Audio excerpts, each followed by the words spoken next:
Hello everyone. तो कैसे हैं आप सब? आई होप आप सब अच्छे होंगे। स्वागत है आप सभी का आपके अपने चैनल जुनून पढ़ाई का में। तो चलिए, जो यूपीपीसीएस का एग्ज़ाम होना है प्रीलिम्स का, उसके लिए हम लोग यूपीपीसीएस के पिछले 10 सालों के जो प्रीवियस ईयर में क्वेश्चंस पूछे गए हैं उन्हें डिस्कस कर रहे हैं व्याख्या के साथ। तो इसके क्रम में अभी हम लोग 2017 के क्वेश्चंस पे आ गए हैं और आज हम लोग 2017 का लास्ट पार्ट देखेंगे। इसी के साथ हमारा 2017 में भी जो क्वेश्चंस पूछे गए हैं वो कंप्लीट हो जाएगा। ठीक है, तो चलिए देखते हैं कौन से अभी क्वेश्चंस बचे हुए हैं। आज की वीडियो में आपको ज़्यादातर क्वेश्चंस देखने को मिलेंगे, मतलब कि जो हमारे करंट अफेयर्स हैं उन सब से, और कुछ मिसलेनियस के क्वेश्चंस भी मिल जाएंगे, और जो अन्य सब्जेक्ट हैं वो आपको देखने को मिलने वाला है। सबसे पहला जो सेगमेंट है वो आपको देखने को मिल रहा है कृषि, पशुपालन और डेयरी। ठीक है, तो एग्रीकल्चर से जो मतलब कि क्वेश्चन बना हुआ है वो आपके सामने है। क्या है इसमें? आपसे कह रहे हैं कि निम्नलिखित में से कौन सा सही सुमेलित नहीं है। ठीक है, एक साइड क्या दिया हुआ है, एक साइड क्रॉप का नाम दिया है और दूसरी साइड दिया हुआ है नाइट्रोजन फिक्सिंग एजेंट। ठीक है, तो चलिए, पहला क्या है? पहला है नील हरित शैवाल और सामने लिखा हुआ है पैडी अर्थात धान। दूसरा है राइजोबियम लेग्यूमिनीशारम और सामने लिखा हुआ है पी अर्थात मटर। ठीक है, तीसरा है इजेटोबैक्टर और ऑप्शन है आपका गेहूं, जबकि चौथा है हमारा इजोला और कह रहे हैं मक्का। और ये क्वेश्चन आपने अगर देखा होगा तो 2024 वाले में भी पूछा गया था। ठीक है, तो इजोला का कह रहे हैं मक्का। तो चलिए, यदि आप इसका सही उत्तर देखिए तो यही वाला गलत हो जाएगा। ठीक है, क्योंकि इजोला मक्का में नहीं होता है और मेरे ख्याल से धान में होता है ना। चलिए, अभी आपको देखने को मिलेगा ही। ठीक है, तो यहाँ देखिए धान में ही होता है। एजोला एक तैरती हुई फर्न है जो कि शैवाल से मिलती जुलती है। ठीक है, शैवाल नहीं है, शैवाल से मिलती जुलती फर्न है। ये जो है धान के खेत या फिर उथले पानी में आपको देखने को मिल जाता है। एजोला की पंखुड़ियों में एना बीना नामक नील हरित काई या मतलब की प्राप्त होती है, जो कि एक सूक्ष्म जीव है जो सूर्य के प्रकाश में वायुमंडलीय नाइट्रोजन का यौगिकीकरण करता है, जो हरे खाद की तरह फसल को ये नाइट्रोजन मतलब जानते हैं क्या है? नाइट्रोजन। ठीक है, नाइट्रोजन की पूर्ति करता है। धान के खेतों में इसका जो उपयोग है वो सुगमता से किया जाता है। ठीक है, तो ये जो एजोला है वो धान के खेतों के लिए है। अगला देखिए, अगले में आपसे कह रहे हैं कि सूची 1 को सूची 2 के साथ आप सुमेलित कीजिए और नीचे दिए गए कूट से सही उत्तर का चुनाव कीजिए। एक साइड आपको सूची 1 में क्षेत्र दिया हुआ है और दूसरी साइड जो है स्थानांतरित कृषि, जिसे हम लोग अपने मतलब नॉर्थ ईस्ट में क्या कहते हैं, झूमिंग खेती कहते हैं ना, वही है हमारी। ठीक है, स्थानांतरित मतलब जो खेती है वो। चलिए देखिए कि इसको कहाँ पे क्या बोलते हैं। तो हमारे पास जो ऑप्शंस हैं उसके हिसाब से आपको इसका उत्तर लगाना है। सबसे पहले आप देखिए उत्तर पूर्वी भारत। अभी हमने बताया कि जो नॉर्थ ईस्ट है वहाँ पे झूमिंग कहते हैं अर्थात झूम कृषि कहते हैं। तो सी का 3 जहाँ पे हो पहले उसी को मैच करिए। तो इन सबको काट के देखिए, केवल और केवल एक जगह है जहाँ पे सी का 3 दिया हुआ है। तो ज़्यादा देखने की ज़रूरत ही नहीं था। अगर आपको एक पता है तो आप इसका उत्तर कर ले जाते हैं। चलिए फिलहाल के लिए इसको मैच कर लेते हैं और इसका उत्तर देखिए ए हो जाएगा। ठीक है, तो आप देखिए सबसे पहला जो है वो हमने बताया झूम वाला। अब यहाँ पे इसको मैच कर लीजिए। तो उत्तर पूर्वी भारत झूम कहा जाता है। वेस्टर्न घाट में क्या कहते हैं? तो वेस्टर्न घाट में आप देखिए इसको क्या कहते हैं? कुमारी कहते हैं। ठीक है, वहीं यदि दक्षिण पूर्वी राजस्थान की बात की जाए तो वहाँ पे क्या कहते हैं? मध्य प्रदेश में पहले देखिए इसको डाहिया कहते हैं, फिर जो बच जाएगा वही मतलब कि हो जाएगा दक्षिण पूर्वी राजस्थान का। ठीक है, इस तरह के क्वेश्चंस में यही एक खास बात होती है, जरूरी नहीं कि आपको सारे के सारे विकल्प पता हों। अगर 2-3 मतलब 1-2 पता है तो हो सकता है कि आपसे जो क्वेश्चन है वो बन जाए। थोड़ा इंक पतली कर लेते हैं, बहुत मोटी है। ठीक है, चलिए अगले क्वेश्चन में आपसे क्या कह रहे हैं? अगले क्वेश्चन में कह रहे हैं आपके पास मतलब एनवायरमेंट और इकोसिस्टम से क्वेश्चन बना हुआ है, पर्यावरण और पारिस्थितिकी से। पहला क्वेश्चन जो है वो डेज का बना हुआ है। ठीक है, तो चलिए मैच कर लेते हैं। कह रहे हैं कि निम्नलिखित में से कौन सा सही सुमेलित नहीं है। ठीक है, तो रॉन्ग बताना है। हमारे पास ऑप्शंस क्या है? कह रहे हैं वर्ल्ड एनवायरमेंट डे और 5 जून। तो एकदम ठीक बात है, विश्व पर्यावरण दिवस 5 जून को ही मनाया जाता है। पृथ्वी दिवस देखिए 22 अप्रैल को मनाया जाता है। वहीं अगर यहाँ पे 22 मतलब कि अप्रैल ना होकर के क्या होता, 22 मार्च होता तो क्या हो जाता? मेरे ख्याल से जल दिवस होना चाहिए था ना 22 मार्च को। ठीक है, तो इसको भी ध्यान से देख लीजिए। और ये देखिए तंबाकू निषेध दिवस 5 मई को। तो तंबाकू निषेध दिवस 5 मई को नहीं मनाया जाता। ये कब मनाया जाता है? ये मनाया जाता है 31 मई को। अगर आपने देखा होगा 2024 का जो यूपी पीसीएस प्रीलिम्स का एग्जाम हुआ था उसमें ये वाला क्वेश्चन क्रोनोलॉजी में लगाने क्या था। रेड क्रॉस दिवस हो गया, तंबाकू निषेध दिवस हो गया और 1-2 और थे। ठीक है, और ओजोन दिवस 16 सितंबर को मनाया जाता है। ये बहुत पूछा जाता है, कब पूछा गया था, तो अभी हाल में जो मतलब कि 11 फरवरी 2024 को आरओ का एग्जाम हुआ था, वहाँ भी ये क्वेश्चन पूछा गया था। ओजोन दिवस ये लोग बहुत पूछते हैं, कुल मिलाकर के ये जाने रही। ठीक है, अगला क्वेश्चन देखिए, इसको सॉर्ट करना पड़ेगा, बहुत बड़ा सा है। तो कह रहे हैं कि हरित गृह प्रभाव से वातावरण में निम्नलिखित में से कौन सा परिवर्तन होता है। ठीक है, तो ग्रीन हाउस गैस से बता रहे हैं ग्रीन हाउस इफेक्ट का कौन सा प्रभाव होगा। कह रहे हैं वायुमंडल में कार्बन डाइऑक्साइड की सांद्रता बढ़ जाती है। दूसरा कह रहे हैं वायुमंडल में जो ह्यूमिडिटी है वो बढ़ जाती है। तीसरा आपसे कह रहे हैं कि जीवधारियों की संख्या बढ़ती है। और चौथा देखिए वायु की गति बढ़ जाती है। और इसका जो परफेक्ट उत्तर है वो यहाँ पे खुद ही नहीं दिया है, बस आप इसका एक्सप्लेनेशन देख लीजिए और आप फिर समझ लीजिए कि अगर दोबारा इस टाइप का क्वेश्चन पूछा जाता है तो आपको क्या करना है। ठीक है, तो देखिए कार्बन डाइऑक्साइड की वायुमंडल में सांद्रता बढ़ने से ग्रीन हाउस जो इफेक्ट है उसमें वृद्धि होती है। हरित गृह प्रभाव से आर्द्रता यानी ह्यूमिडिटी और वायु की गतिशीलता दोनों ही बढ़ जाती है। और इस प्रकार आप देखें तो ऑप्शन जो इसका बी और डी है दोनों ही सही हो जाएगा, लेकिन आपको पता ही है कि दो उत्तर तो सही माना नहीं जाएगा, तो आयोग ने इसको क्या किया, मूल्यांकन से ही बाहर कर दिया। इस बार देखिएगा आरओ में कितने क्वेश्चंस निकलते हैं। क्वेश्चन नंबर 107 में क्या करें, निम्नलिखित में से किस पारिस्थितिकीय तंत्र में पौधों का जैविक पदार्थ अधिकतम है, यह आपको बताना है। ऑप्शन देखिए, कह रहे हैं उष्णकटिबंधीय पतझड़ वन, दूसरा है उष्णकटिबंधीय वर्षा वन, तीसरा है शीतोष्ण पतझड़ वन और चौथा है रेगिस्तानी झाड़ियां। तो इसका जो सही उत्तर है ये तो हो ही जाएगा उष्णकटिबंधीय वर्षा वन, क्योंकि इसके पहले वाली वीडियो में भी तो ये वाला क्वेश्चन आया हुआ था। ठीक है, तो इसका जो एक्सप्लेनेशन है वो आप देखिए कि जो उष्णकटिबंधीय वर्षा वन है ये आपको भूमध्य रेखा के दक्षिण और उत्तर में कहाँ तक पाए जाते हैं, तो 10 डिग्री अक्षांश के भीतर मिल जाएंगे। तो ये कहाँ है, अगर आप इसको जो है मतलब कि गोला बना करके, गोला मतलब एक सेकेंड, अगर आप सपोज दैट मान लें कि ये हमारी पृथ्वी है और पृथ्वी के बीचों बीच जो रेखा जाती है इसे हम कहते हैं 0 डिग्री, इसी 0 डिग्री को ही कहा जाता है भूमध्य रेखा। ठीक है, और ये पृथ्वी को हमारे 2 बराबर भागों में डिवाइड करती है। इसका जो ऊपरी हिस्सा है वो है नदर्न हेमिस्फेयर और जो दक्षिणी हिस्सा है नीचे वाला इसे कहते हैं सदर्न हेमिस्फेयर, यानी उत्तरी गोलार्ध और दक्षिणी गोलार्ध। तो 0 डिग्री से 10 डिग्री उत्तर के मध्य और 10 डिग्री दक्षिण के मध्य ये आपको जो है कौन सा क्षेत्र मिलता है, ये मिल जाता है हमें उष्णकटिबंधीय वर्षा वन। ठीक है, और यहाँ अगर आप देखें 23.5 डिग्री उत्तर में आपको मतलब जो कर्क रेखा है वो मिल जाएगी, 23.5 डिग्री दक्षिण में आपको मकर रेखा मिल जाती है। ठीक है, चलिए, तो हमने देखा कि 10 डिग्री उत्तर में और 10 डिग्री दक्षिण में आपको क्या मिलते हैं, तो यह मिल जाते हैं उष्णकटिबंधीय वर्षावन। और ये एशिया, ऑस्ट्रेलिया, अफ्रीका, दक्षिण अमेरिका, मध्य अमेरिका, मैक्सिको और प्रशांत द्वीपों पर आपको मिल जाएंगे। धरती पर रहने वाले सभी पशुओं और प्रजातियों की आधी जो संख्या है ना ये इन्हीं वर्षा वनों में ही रहती है और इन वनों में पौधों का जैविक पदार्थ आपको अधिकतम जो है मिलेगा। ठीक है, चलिए आगे देखिए, अगला क्वेश्चन देखिए आपसे क्या कह रहे हैं कि भारत सरकार के द्वारा जो वन संरक्षण अधिनियम है ये किस वर्ष में अधिनियमित किया गया। ठीक है, हमारे पास ऑप्शंस क्या है, 1976, दूसरा है 1980, तीसरा है 1983, जबकि लास्ट है 1988। तो आपको पता ही होगा कि जो मतलब कि भारत सरकार के द्वारा वन संरक्षण अधिनियम लाया गया था ये कब लाया गया था, ये कह रहे हैं 1980 में। ठीक है, तो पारित हालांकि 1980 में किया गया था, लेकिन इसको जो लागू किया गया था ये 1982 में किया गया था, ये बात ध्यान से देख लीजिए।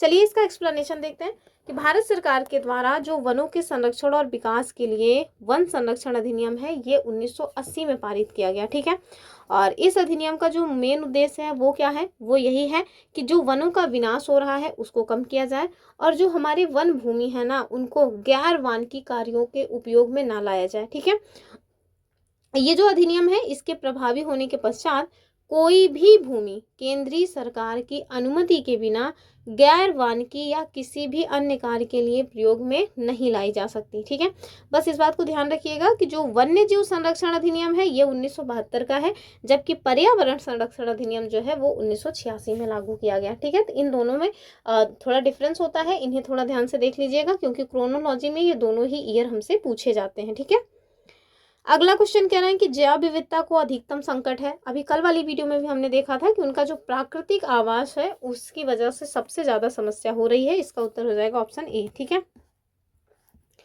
अगले क्वेश्चन को देखिए और हमारा जो अगला क्वेश्चन है वो आपसे क्या कह रहे हैं निम्नलिखित में से कौन से जलवायु परिवर्तन के प्रमुख कारक हैं। ठीक है, तो हमसे पूछ रहे हैं कि मेन कारक क्या है। ऑप्शन देखिए, जीवाश्मिक ईंधन का अधिकाधिक प्रज्वलन यानी कि जलना। दूसरा है तैल चालित स्वचालित की संख्या विस्फोटन। तीसरा है सौर धधक में वृद्धि। तो आप ध्यान रहिए कि जो सोलर फ्लेयर्स हैं इनके जो है वृद्धि होने से तो जलवायु परिवर्तन बिल्कुल नहीं हो रहा है, मतलब कि इससे नुकसान नहीं है ना। और अगला क्या है, अगला है हमारा हैवी डिफॉरेस्टेशन। तो जाहिर सी बात है तीसरा वाला जहाँ जहाँ है उसको स्किप कर दीजिए, वही उत्तर हो जाएगा। तीसरा यहाँ है, नहीं होगा, ये भी नहीं होगा। और पहला दूसरा चौथा ये इसका सही उत्तर हो जाएगा। ठीक है, तो आप देखिए जलवायु परिवर्तन के जो मेन रीजंस है ना उसमें आपको क्या क्या देखने को मिलेगा। एक तो जीवाश्मिक ईंधन का बहुत ज़्यादा मतलब कि जलाया जाना। दूसरा, तैल चालित स्वचालितों की संख्या में बहुत तेज़ी से वृद्धि हुई है। और बहुत ज़्यादा वनों का विनाश किया जा रहा है। ये सारे कारक हैं जो कि जलवायु परिवर्तन के लिए मेन कॉज के रूप में। ठीक है, चलिए अगला क्वेश्चन देखिए। हमने टॉप 100 क्वेश्चंस बनाए हुए हैं दृष्टि आईएएस की टेस्ट सीरीज से। अगर आप लोग कहेंगे तो मैं उनके टॉप 100 क्वेश्चंस जो दृष्टि आईएएस की टेस्ट सीरीज में हैं पर्यावरण के, वो आपको इसी चैनल पे करवा दूंगी अगर आप कहेंगे तो। ठीक है, हिस्ट्री के भी बनाए हुए हैं, पर्यावरण के भी बनाए हुए हैं। अगर आप लोग कहिएगा तो हम उसको जरूर अपने चैनल पे सॉल्व कराएंगे।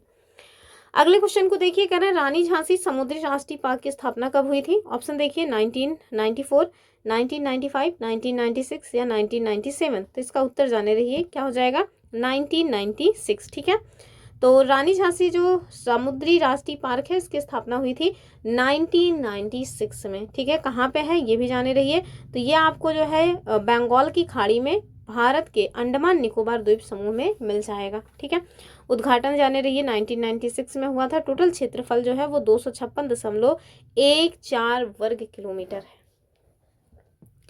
नेक्स्ट क्वेश्चन क्या है, कह रहे हैं कि निम्नलिखित ईंधनों में से कौन न्यूनतम पर्यावरणीय प्रदूषण उत्पन्न करेगा। तो सबसे कम ये इसमें जो है हाइड्रोजन हो जाएगा। ठीक है, ऑप्शन ए वाला।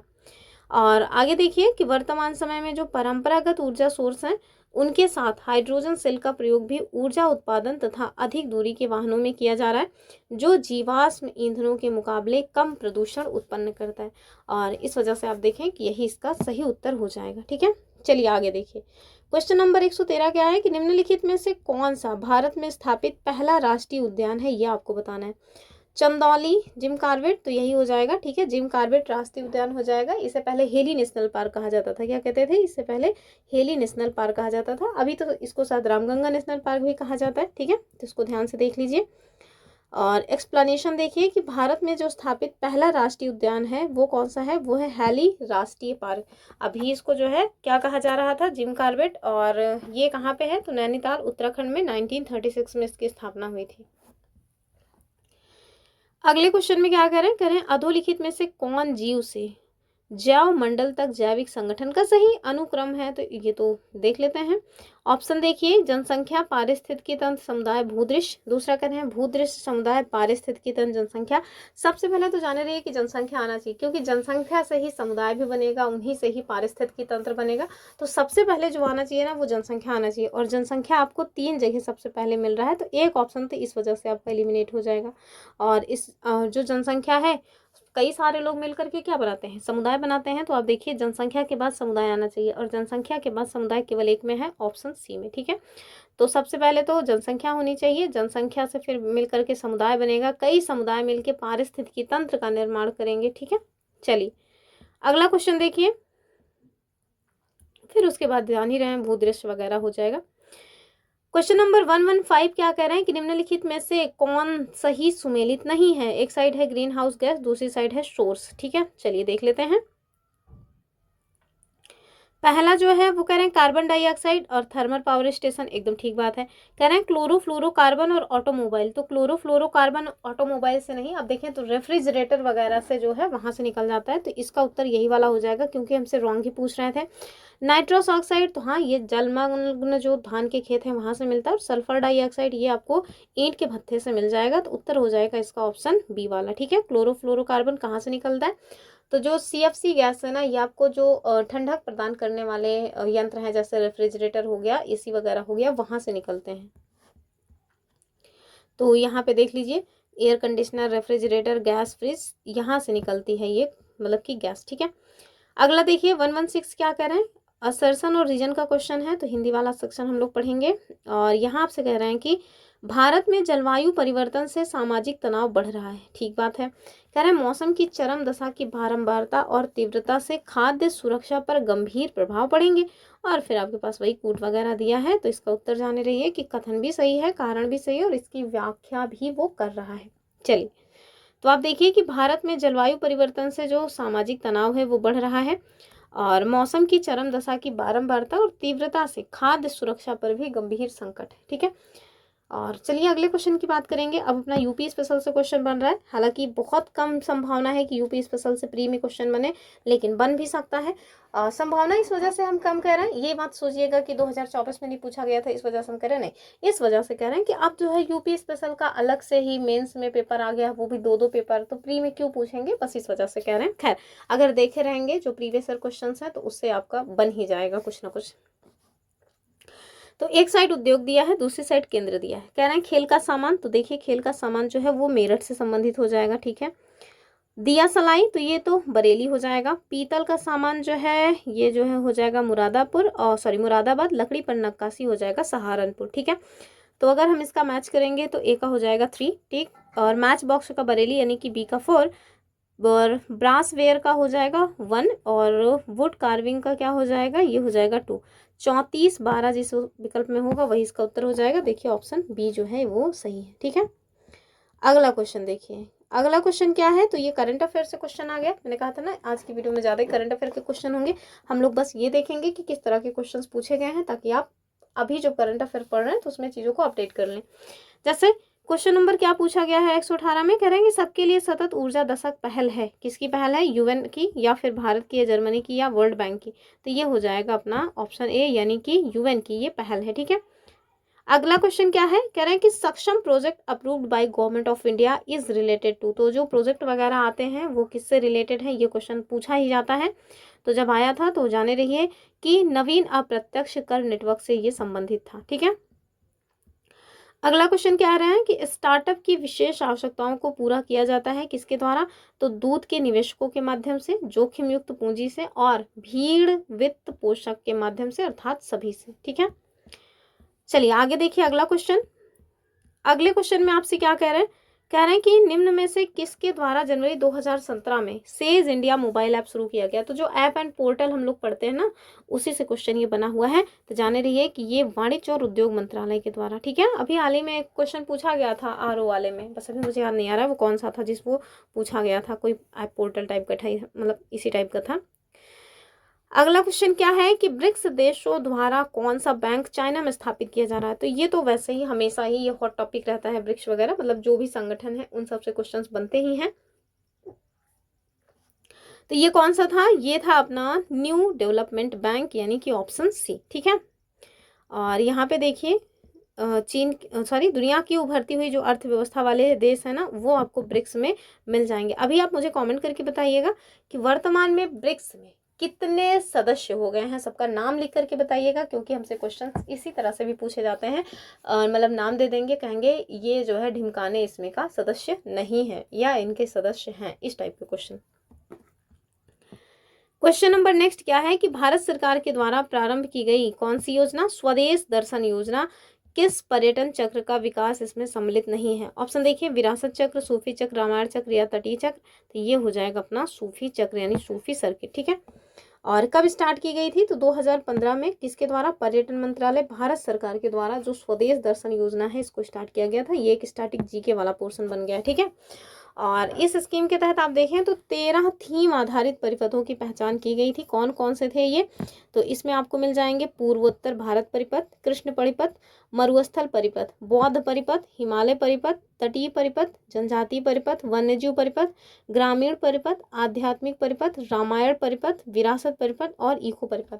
अगर कोई माघ मेला गया होगा ना, तो उसमें आप लोगों ने देखा होगा ये सब लगा हुआ था कहीं पे। मुझे भी बस पता ही चला था, मैं माघ मेला नहीं गई थी, लेकिन मुझे मेरे फ्रेंड ने बताया था कि इस तरह की चीज़ें इसमें हैं। ठीक है। और उस टाइम पे देखिए जब ये प्रश्न पूछा गया था तो इसमें सूफी परिपथ शामिल नहीं था। और 2019 में भारत सरकार ने स्वदेश दर्शन योजना में 2 नए सर्किट को जोड़ा। कौन कौन, तीर्थंकर और सूफी परिपथ। ठीक है। तो अभी इसमें टोटल 15 हो गए हैं। उस टाइम के हिसाब से ये सूफी परिपथ, मतलब पूरी, सॉरी, सूफी परिपथ उत्तर था। अभी तो फिलहाल के लिए इसको भी इसमें शामिल कर लिया गया। तो वर्तमान में कितने हैं। तो अगला क्वेश्चन देखिए कि 1 अप्रैल 2017 से उत्तर प्रदेश में अकुशल जो श्रमिक हैं इनकी न्यूनतम मजदूरी कितनी निश्चित की गई थी। तो ये की गई थी भैया उस टाइम पे 7400 रुपये प्रति माह। ठीक है, चलिए अभी देखते हैं अगला क्वेश्चन। कह रहे हैं कि नेशनल फैमिली हेल्थ सर्वे के अनुसार भारत में स्वास्थ्य देखभाल का जो मुख्य सोर्स है चिकित्सा का निजी क्षेत्र है कितना। तो ये भी जाने रहिए, ये हो जाएगा शहरी क्षेत्र के 70% कुटुंबों का। ठीक है, चलिए अगला क्वेश्चन देखिए। इसमें हम लोग बहुत ज़्यादा कुछ नहीं देखेंगे क्योंकि बस ये जाने रहिए किस टाइप के क्वेश्चंस पूछे गए हैं। बाकी आप लोग करंट अफेयर्स पढ़ ही रहे हैं, उसमें से आप इनको अब मतलब कि अप टू डेट कर लीजिएगा कि क्या कुछ नई चीज़ें हुई हैं, क्या इस टाइप का कोई क्वेश्चन अभी करंट अफेयर के में मतलब कि है कि नहीं है। तो इन सारी चीज़ों को बस आप देख लीजिए। बाकी जो स्टैटिक जीके टाइप का है उसको तो हम बताएंगे ही। चलिए अब जैसे अगला क्वेश्चन है कि ऊर्जा गंगा परियोजना के लिए कौन सा कथन सही है। ठीक है मतलब सही पूछ रहे हैं आपसे। कह रहे हैं यह गैस पाइपलाइन परियोजना है। दूसरा, इसे अक्टूबर 2016 में स्टार्ट किया गया। और तीसरा है कि यह ईरान से भारत तक फैली हुई है। ठीक है, तो इसका जो सही ऑप्शन है वो आपको 4 ऑप्शन 2-2 पेज में है। तो इसका जो सही उत्तर है वो हो जाएगा ऑप्शन बी वाला। मात्र और मात्र कौन सा सही है, 1 और 2 सही है, तीसरा जो है वो गलत है। ठीक है, चलिए आगे देखते हैं अगला क्वेश्चन। और अगला जो है ना ये कौन सा है, स्कीम्स है और इसका उद्देश्य है। ठीक है, तो स्कीम और उद्देश्य ये तो स्टैटिक जीके है। ठीक है, इसको तो कभी भी उनका जब मन करेगा वो तब पूछ लेंगे, आप इसमें कुछ नहीं कर सकते। तो चलिए देख लेते हैं। सबसे पहली जो स्कीम है ना वो कौन सी है, वो है UDAI यानी। और उद्देश्य क्या दिया है, उद्देश्य दिया है improving finance of power distribution companies यानी विद्युत वितरण कंपनी यों का जो वित्त पोषण है वो। और दूसरा कौन सा है, ये है हृदय स्कीम। ठीक है, और हृदय स्कीम को क्या कह रहे हैं, कह रहे हैं कि विरासत वाले शहरों का संरक्षण और पुनर्जीवन। तीसरा क्या है, अमृत स्कीम। ठीक है, अमृत, इसको ध्यान से देख लीजिए, शहरों में मूलभूत संरचना सुधार। और लास्ट है स्वच्छ भारत मिशन। तो भैया स्वच्छ भारत मिशन शुद्ध पेयजल से कब से संबंधित हो गया, कुछ पता होता है ना पता होता है, ये तो हम सबको ही पता है ना। तो डी वाला इसका रॉन्ग है। ठीक है, बाकी सब ठीक है। तो यहाँ देख लीजिए कि जो स्वच्छ भारत मिशन है इसका जो उद्देश्य है वो क्या है, शौचालय के निर्माण से है। ठीक है, चलिए आगे देखिए क्वेश्चन नंबर 128। कह रहे हैं कि यूनेस्को के तत्वाधान में सामाजिक विकास पर पहला वैश्विक शिखर सम्मेलन कहाँ आयोजित किया गया था। लंदन, न्यूयॉर्क, पेरिस या कोपेनहेगन। तो ये हो जाएगा अपना कोपेनहेगन। कहाँ पे है ये, डेनमार्क में। ठीक है, और आगे देखिए कह रहे हैं निम्नलिखित में से कौन सा देश फीफा कन्फेडरेशन कप 2017 का विजयी देश था। ठीक है, तो मतलब खेल से जो है पूछा ही जाता है क्वेश्चंस। अभी आरओ में आगामी खेलों का जो है पूछ लिया गया था, कौन सा खेल पहली बार यूके में हुआ था इसको पूछ लिया था। मतलब 3-4 क्वेश्चंस पूछ लिए थे, जहां आप देखें कि एक सिंगल क्वेश्चन भी यूपी प्रीलिम्स में नहीं पूछा था 2024 वाले में, वहीं आरओ में मतलब कि 3-4 क्वेश्चन इकट्ठे पूछ लिए। तो छोड़ना कुल मिलाकर के उचित नहीं है, कुछ भी आप छोड़ के नहीं चल सकते। बस इतनी सिंपल सी बात है, जो भी सिलेबस का टॉपिक है उसको आपको पढ़ना ही पड़ेगा। तो इसका जो उत्तर है वो हो जाएगा जर्मनी। ठीक है, चलिए आगे देखिए। अभी के परिप्रेक्ष्य में मत देखने लगिएगा, जो पहले हो चुका है हम लोग केवल वही उत्तर देख रहे हैं। अभी देखिए अगला कि G20 शिखर सम्मेलन के संबंध में निम्नलिखित कथनों पे आपको विचार करना है। कह रहे हैं कि 12वां G20 शिखर सम्मेलन जर्मनी में हुआ था। अगला 13वां G20 शिखर सम्मेलन चाइना में हुआ था। और 14वां जो है वो जापान में होगा। तो ये ट्राइका टाइप का है कि मैं अभी कहाँ हुआ, पहले कहाँ हुआ था, आगे कहाँ होना, इसी को ना ट्राइका कहा जाता है। तो इसका जो सही उत्तर है वो क्या हो जाएगा, वो हो जाएगा 1 और 3। ठीक है, तो अभी आप देख लीजिए कि जो G20 शिखर सम्मेलन है वो अभी कहाँ होना है, कहाँ हो चुका है, और जो है इस साल कहाँ हुआ है। ठीक है, क्योंकि G20 के जो शिखर सम्मेलन वगैरह होते हैं इनसे क्वेश्चन बन ही जाते हैं। और हमारे देश से कौन वहाँ पे गए पार्टिसिपेट करने, और भी जो हमारे खास खास पड़ोसी देश हैं जिनके साथ हमारे संबंध अच्छे हैं उनसे कौन आया, तो इस टाइप के क्वेश्चंस भी हमसे पूछे जाते हैं। तो आगे देखिए अगला क्वेश्चन। और हमारा जो अगला क्वेश्चन है वो आपसे क्या कह रहे हैं, ये कह रहे हैं कि महिला एक दिवसीय अंतर्राष्ट्रीय क्रिकेट में मिताली राज के प्रदर्शन के संबंध में आपको निम्नलिखित कथनों पर विचार करना था। कह रहे हैं कि सबसे पहले 6000 से अधिक रन बनाने का श्रेय उनको जाता है। ठीक है, ध्यान से देखिए, महिला वाली बात हो रही है, पुरुष वाले मत भाग जाइएगा। आगे कह रहे हैं उन्होंने अपने प्रथम मैच में शतक बनाया। और तीसरा, लगातार 7 अर्धशतक बनाने का रिकॉर्ड उनके नाम है। और चौथा क्या है, सर्वाधिक शतक बनाने का विश्व रिकॉर्ड उनके नाम है। ठीक है, सही उत्तर क्या हो जाएगा, तो उस टाइम के हिसाब से आपको ये सारी चीज़ें देखनी है। ये हो जाएगा आंसर ए वाला, अर्थात कौन कौन से सही हैं। तो ये उत्तर होगा पहला, दूसरा, तीसरा सही है, चौथा जो है वो गलत है। ठीक है, तो अभी महिलाओं का जो मतलब क्रिकेट वगैरह होता है उसमें कुछ खास बातें हो रही हों तो आप उनको देख सकते हैं। मैं दरअसल क्रिकेट वगैरह देखती नहीं हूँ, तो मुझे थोड़ा मतलब कि इंटरेस्ट है नहीं गेम वगैरह में, तो इस वजह से मुझे इन सब की कम ही नॉलेज है। आगे देखिए, निम्नलिखित देशों में किसने भारत और यूएसए के साथ जुलाई 2017 में मालाबार नौसैनिक अभ्यास में पार्टिसिपेट किया था? तो ये जो मालाबार है ये 4 देशों के मध्य होता है। कौन-कौन सा? एक तो अपना मतलब कि इंडिया ही है मालाबार में, दूसरा कौन-सा है? दूसरा है यूएस, तीसरा कौन है? ऑस्ट्रेलिया और चौथा है जापान, ठीक है? तो इन 4 देशों के साथ जो मालाबार है ना, ये युद्ध अभ्यास होता है, ठीक है? और उस टाइम पे क्या कह रहे हैं कि कौन इसमें पार्टिसिपेट किया था? तो इन सब में कौन होगा? जापान ही होगा, क्योंकि हम लोग 4 लोग मिलके करते ही हैं, तो इसका उत्तर हो जाएगा ऑप्शन ए वाला, ठीक है? फिर से बता रही हूँ कौन-कौन रहते हैं। एक तो अपना इंडिया तो रहता ही है, ठीक है? दूसरा है यूएस, तीसरा क्या है? तीसरा आप देखें ऑस्ट्रेलिया और चौथा है जापान, ठीक है? जापान। तो ये 4 लोग मिलकर के मालाबार नौसैनिक अभ्यास जो है वो करते हैं, ठीक है? अभी कहाँ हुआ, मतलब कि आने वाला कब होने कहाँ पे होना प्रस्तावित है, तो ये सारी चीज़ें आप देख सकते हैं कि उसमें इस टाइप के क्वेश्चंस बनते रहे हैं। अब देखिए, अगला क्वेश्चन है कि जो हमारा सस्टेनेबल डेवलपमेंट गोल 2017 है, इसके सूचकांक में भारत का कौन-सा स्थान था? तो ये था अपना 116वां, ठीक है? चलिए आगे देखिए। अगला क्वेश्चन क्या है कि देश में पहला, यानी कि देश का पहला सौर ऊर्जा युक्त डिब्बों वाला डेमू ट्रेन को 14 जुलाई 2017 को लॉन्च किया गया था। कहाँ पे? तो ये आपको बताना है। ये हो जाएगा सफदरजंग रेलवे स्टेशन पर, ठीक है? चलिए, इसमें हम लोग फिर से बता रहे हैं, कुछ एक्सप्लेनेशन नहीं कर रहे हैं। जो स्टैटिक जीके टाइप का है बस वही एक्सप्लेनेशन में देख रहे हैं, बाकी आप बस ये जानिए कि कौन से क्वेश्चंस बनते हैं। निम्नलिखित में से किस भारतीय वैज्ञानिक को फ्यूचर वर्ग में 2017 का डैन डेविड अवार्ड दिया गया था? तो देखिए, डैन डेविड अवार्ड भी हमसे पूछा गया है, तो अगर इस टाइप का अवार्ड फिर से वितरित हो रहा है तो किसको मिला हुआ है, स्पेशली अगर किसी इंडियन को मिला हुआ है तो फिर हमारे लिए बहुत ही महत्वपूर्ण हो जाएगा। तो ध्यान रहिए, ये थे 2017 में जिनको मिला था, श्रीनिवास कुलकर्णी जी, ठीक है? और ये देखिए, भारतीय वैज्ञानिक थे, इसी वजह से हमसे ये क्वेश्चन पूछा हुआ था। मतलब किसी भी भारतीय वैज्ञानिक को अगर कोई अवार्ड मिल रहा है तो फिर समझ लीजिए कि वो हमारे एग्जाम के पॉइंट ऑफ व्यू से 4 स्टार का क्वेश्चन है। 2020 में देखिए गीता सेन को मिला था लैंगिक समानता के क्षेत्र में, ठीक है? अगला देखिए, कह रहे हैं निम्नलिखित में से किस राज्य में जापानी इंसेफ्लाइटिस अनुसंधान केंद्र स्थापित किए जाने वाला है? तो ये उस टाइम पे कहाँ पे हुआ था? ये अपने यूपी में था, और इसी वजह से तो पूछा गया था, क्योंकि यूपी स्पेशल का ये क्वेश्चन बन गया। अगला क्वेश्चन देखिए, कह रहे हैं भारत का सबसे बड़ा माने जाने वाला वैश्विक कौशल पार्क की आधारशिला जुलाई 2017 में कहाँ रखी गई? ऑप्शन हो जाएगा भोपाल में, ठीक है? चलिए, कह रहे हैं जून 2017 में मानव संसाधन विकास मंत्रालय द्वारा गठित राष्ट्रीय शिक्षा नीति पैनल के अध्यक्ष कौन है? ऑप्शन देखिए, ये एक तरह से स्टैटिक जी के टाइप का ही क्वेश्चन है। ये हो जाएंगे के कस्तूरी रंजन। और अब देखिए, जो मतलब कि नेशनल एजुकेशन पॉलिसी NEP 2020 आई थी ना, उसके भी यही थे के कस्तूरी रंजन, और हमसे क्वेश्चन पूछा गया था 2021 वाले एग्जाम में, ठीक है? चलिए आगे देखिए अगला क्वेश्चन। और अगला जो क्वेश्चन है, और देखिए यहाँ पे आपको इसका एक्सप्लेनेशन जान लेना चाहिए कि जो मानव संसाधन विकास मंत्रालय है, अभी आप देखिए इसका नाम भी चेंज करके शिक्षा मंत्रालय कर दिया गया है, ठीक है? तो इसने प्रसिद्ध वैज्ञानिक और पद्म विभूषण से सम्मानित किए कस्तूरी रंजन को राष्ट्रीय शिक्षा नीति के फाइनल रूपरेखा के निर्माण हेतु गठित जो 9 सदस्यीय समिति थी ना, उसका अध्यक्ष बनाया।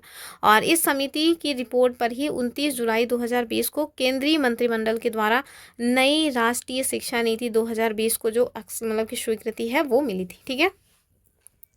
और नई जो शिक्षा नीति है उसमें जो एज का क्राइटेरिया है वो भी हमसे पूछ लिया था पीसीएस ने। अगला देखिए कि मई 2017 में उद्घाटन किए गए ढोला सदिया पुल की लंबाई कितनी है? बहुत महत्वपूर्ण था, ये बहुत चर्चा में उस टाइम पे था। उत्तर क्या हो जाएगा? 9.15 किलोमीटर, ठीक है? और यहाँ पे देख लीजिए कि जो भूपेन हजारिका है ना, उन्हीं के नाम पे इसका नाम रखा गया था, यानी कि ढोला सदिया जो सेतु है वो भूपेन हजारिका सेतु कहलाता है। सबसे लंबा पुल है भारत का, इस बात को जरूर जाने रहिए। ये एक स्टैटिक जीके है कि भारत का सबसे लंबा पुल जो है वो कौन सा है? भूपेन हजारिका है, ठीक है?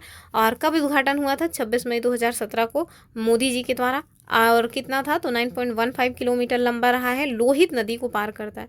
और लोहित नदी मतलब कि कौन है? तो ये ब्रह्मपुत्र नदी की एक मुख्य उपनदी है, यानी कि सहायक नदी है। इसका एक छोर अरुणाचल प्रदेश के ढोला कस्बे में है और दूसरा छोर असम के तिनसुकिया जिले के सदिया कस्बे में है, ठीक है? तो इसको देख लीजिए, जब ये मतलब कि जब इसकी नींव डाली गई थी, उद्घाटन हुआ था, तब भी इसका क्वेश्चन बना था। उसके बाद जब ये तैयार हो गया ना, उसके बाद भी क्वेश्चन पूछा गया था। चलिए आगे देखिए। अगला जो क्वेश्चन है कह रहे हैं कि भारत की पहली सेमी हाई स्पीड ट्रेन जिसका नाम है तेजस, ये कहाँ चलेगी?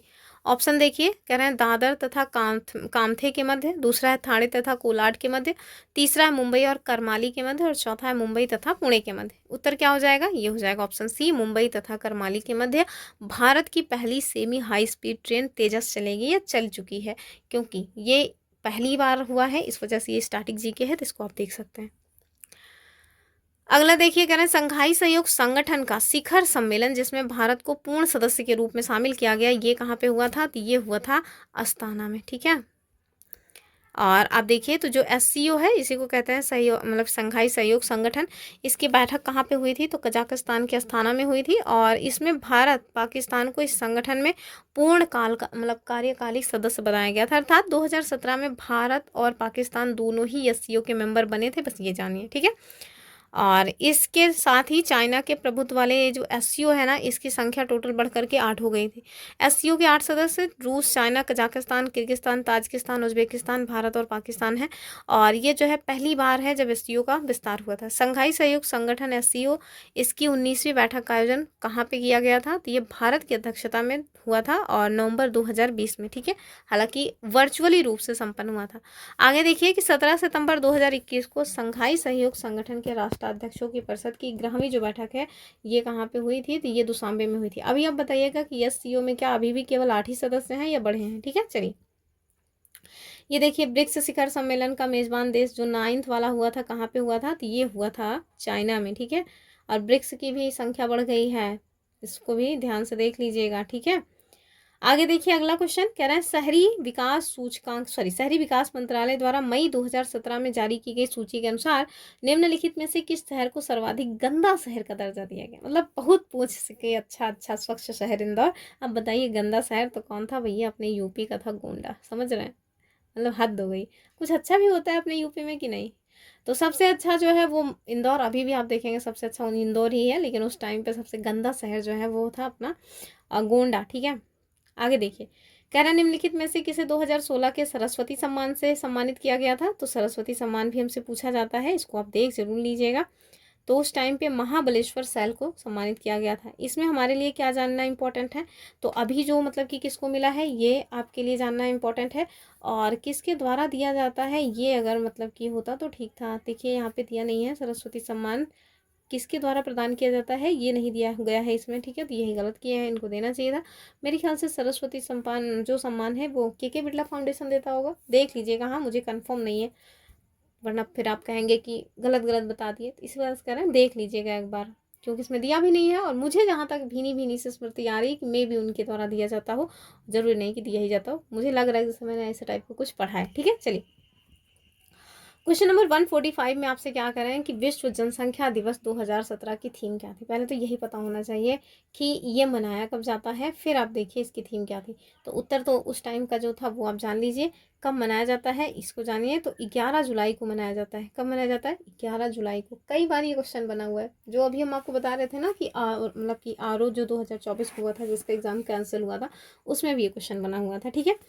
तो आप देखिए जो विश्व जनसंख्या दिवस है ये कब मनाया जाता है? 11 जुलाई को मनाया जाता है, ठीक है। 2017 की थीम वगैरह जो भी थी उसको छोड़िए, अभी आपको पता होना चाहिए 2024 की थीम क्या थी। अब हालांकि 2025 की भी आपको देखनी पड़ेगी, क्योंकि 2025 में ही एग्ज़ाम हो रहा है, वो भी अक्टूबर में हो रहा है, और जुलाई की ये घटना है, तो 2025 वाली ज़्यादा हमारे लिए इंपॉर्टेंट है। चलिए आगे देखिए, कह रहे हैं according to the World Happiness Report published by the UN Sustainable Development Solution Network in 2017 which one of the following is the overall happiest country in the world? समझ रहे हैं कि जो हमारा मतलब कि आता है ना यूएन के द्वारा सस्टेनेबल डेवलपमेंट सॉल्यूशन नेटवर्क के द्वारा, इसमें प्रसन्नता रिपोर्ट के अनुसार कौन पूरे विश्व में सबसे खुशी शहर है, मतलब सबसे खुशी जो है देश है, यानी कि सब वहाँ पे तो सारे लोग बहुत खुश हैं। तो इस टाइप की जो चीज़ें हैं ना, ये इसमें आपको या तो नॉर्वे मिलेगा, या तो आइसलैंड, या तो स्विट्जरलैंड, इसी टाइप के जो नाम है वो मिलते हैं। तो उस टाइम पे था नॉर्वे, ठीक है। शांति का सूचकांक हो गया, हैप्पीनेस का जो इंडेक्स है ये सब हो गया, तो इसमें यही सारे जो यूरोपियन कंट्रीज़ हैं उन्हीं का नाम आपको देखने को मिल जाता है। अभी 2021 में तो भारत का स्थान देख रहे हैं 139वां रहा है। 2024-25 का देख लीजिएगा। चलिए आगे देखिए अगला क्वेश्चन। और अभी जो है जो पीसीएस का एग्जाम हुआ था 22 दिसंबर को, उसमें दरअसल इन सबको ना दे दिया गया था, एक साइड सूचकांक, एक साइड मतलब कि जो जारी करता है वो, और आपको मैच करना था। चलिए 146 नंबर का क्वेश्चन है, इजराइल और फिलिस्तीन के मध्य शांति वार्ता के लिए अंतर्राष्ट्रीय सम्मेलन 2017 में कहाँ पे हुआ था? तो ये जो हुआ था वो हुआ था पेरिस में। और पेरिस क्या है? तो फ्रांस की कैपिटल है। अगला देखिए, कह रहे हैं ऑस्ट्रेलियाई ओपन बैडमिंटन सुपर सीरीज में पुरुष एकल का खिताब जीतने वाले पहले भारतीय कौन थे? इसी वजह से पूछा गया था, क्योंकि पहले भारतीय का नाम आया है, तो ये थे के श्रीकांत जी। ठीक है, तो ये जो ओपन बैडमिंटन होते हैं, फिर चाहे वो ऑस्ट्रेलियाई हो, चाहे फ्रेंच हो, चाहे विंबलडन हो, ये सब, चाहे यूएस हो, ये सब पूछे जाते हैं। तो जो आसपास में हुए हैं उनको देखना चाहिए हमारे लिए। बस एकल वाला ही पूछा जाता है, विजेता और उपविजेता, मतलब जो कई सारे लोग मिलके खेलते हैं, 2 लोग कम से कम, इसको तो जल्दी नहीं पूछते। अगर उसमें अपने इंडिया का कोई है तो फिर पूछने के लायक ये क्वेश्चन बन जाता है। चलिए, अगर आपको लगता है कि मेरी स्पीड थोड़ा अधिक है तो आप स्पीड को स्लो कर लीजिएगा, क्योंकि ये मेरी नॉर्मल स्पीड है। अगला क्वेश्चन देखिए कि किस राज्य सरकार ने सरकार की उपलब्धियों को प्रदर्शित करने के लिए वेब आधारित मंच प्रतिबिंब मार्च 2017 में स्टार्ट किया? ऑप्शन देखिए, महाराष्ट्र, एमपी, कर्नाटका या फिर तमिलनाडु। तो उत्तर क्या हो जाएगा? कर्नाटका। ठीक है, तो इस टाइप के क्वेश्चंस अगर बन रहे हैं करंट अफेयर में तो उनको जरूर देख लीजिएगा। चलिए लास्ट क्वेश्चन, केवल एक क्वेश्चन 2017 में मिसलेनियस से पूछा गया था, जैसे इस बार भी हो गया था। मिसलेनियस से केवल 2 या 3 क्वेश्चंस पूछे गए थे, जबकि नॉर्मली मिसलेनियस से 10-15 क्वेश्चंस तक बन जाते हैं। ठीक है, चलिए क्या कह रहे हैं, अब देखिए इस 2017 वाले क्वेश्चन में ना आपको सेंसस से क्वेश्चन ज़्यादा देखने को नहीं मिलेंगे, जबकि सेंसस बहुत पूछा जाने वाला टॉपिक है, हॉट टॉपिक रहता है हमेशा ही। चलिए यहाँ पे देखिए, और ये वाला क्वेश्चन पूछा गया था, वहीं डायरेक्ट इसी टाइप का क्वेश्चन पूछा गया था, कहाँ पे? आरओ 2024 में जो हुआ था वहाँ। चलिए मैच कर लेंगे। क्या आपसे कह रहे हैं? कह रहे हैं कि आपको मैच करना है तो सबसे पहले जो आपको एकदम कंफर्म हो वो मैच कीजिए। जैसे मुझे एकदम जो इसमें कंफर्म है वो है भारतीय चरागाह और चारा अनुसंधान संस्थान झांसी में है। ठीक है, तो पहले तो मैं यही वाला मैच करूँगी। कौन सा? बी का 4 देखती हूँ, कहीं पे है बी का 4, बी का 4, बी का 4, 2 जगह है भाई, तो 2 जगह है बी का 4, तो कुल मिलाकर के इससे मेरा क्वेश्चन नहीं बन रहा, छोटा ही करना पड़ेगा, बहुत बड़ा सा क्वेश्चन है ये। ठीक है, तो इससे तो ये क्वेश्चन नहीं बन रहा है बी का 4 से, तो चलिए जिससे बनेगा उस वहाँ से बनाएंगे।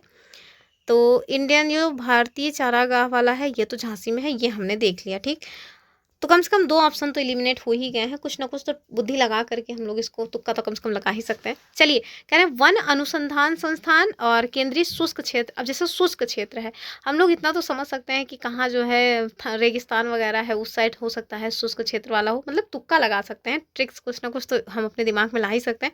अगर सपोज दैट हम लोग ये वाला तुक्का लगा के केंद्रीय शुष्क क्षेत्र अनुसंधान संस्थान जोधपुर में ले जाएं, तो क्या तब ये क्वेश्चन बन रहा है सी का 1? देखिए तब भी नहीं बन रहा है, मतलब एग्जामिनर होशियार है, एकदम समझ रखा है कि अच्छा ये वाला तुक्का सब कोई लगा लोगे। चलो अगला देखते हैं, वन अनुसंधान संस्थान कहाँ है? तो जो वन अनुसंधान संस्थान है ये देहरादून में है, और ये कई बार क्वेश्चन पूछा जा चुका है। फिर भारतीय कृषि अनुसंधान संस्थान, ये देखिए नई दिल्ली में। तो यदि आप इसका सही उत्तर देखेंगे तो ये कौन सा हो जाएगा? 3, 4, 1, 2, यानी कि ऑप्शन बी वाला। ठीक है, चलिए तो इसी के साथ 2017 में भी जो क्वेश्चंस पूछे गए थे वो समाप्त होते हैं। ठीक है, इनका जो एक्सप्लेनेशन है वो देख लीजिए कि आपको जो वन अनुसंधान संस्थान है मिल जाएगा देहरादून में, भारतीय चारागाह चारा अनुसंधान झांसी में, शुष्क क्षेत्र अनुसंधान संस्थान जोधपुर में, कृषि अनुसंधान संस्थान नई दिल्ली में। ठीक है, तो आज के लिए इतना ही रखते हैं। हमने 2017 तक के जो प्रीवियस ईयर क्वेश्चंस हैं वो डिस्कस कर लिए। अगला जो वीडियो आएगा फिर 2018, फिर उसके बाद 19, 20, 21, 22, 23, 24, ऐसे ऐसे करके हम लोग सारे के सारे प्रीवियस ईयर क्वेश्चन डिस्कस कर लेंगे। और इसके बाद फिर हम लोग हिंदी के जो क्वेश्चंस हैं उन्हें डिस्कस करेंगे, क्योंकि हिंदी भी बहुत अच्छे मार्क्स दिलाती है सी सेट के लिए, और जो हिंदी मीडियम वाले हैं ना उनके लिए बहुत दुखदाई हो जाता है सी सेट, तो कम से कम हिंदी को हम लोग अच्छा करके अच्छा स्कोर कर सकते हैं। ठीक है, तो चलिए आज के लिए इतना ही रखते हैं, फिर मिलेंगे अपनी अगली वीडियो में। अपने 1-2 फ्रेंड ग्रुप को ज़रूर ही शेयर किया करिए, कम से कम वो लोग जो पढ़ने लिखने वाले हैं, ऐसे गाना नाच गाना देखने वालों के पास मत शेयर करिएगा बेवजह। तो फिर मिलते हैं, और वीडियो को लाइक शेयर ज़रूर कर दीजिएगा।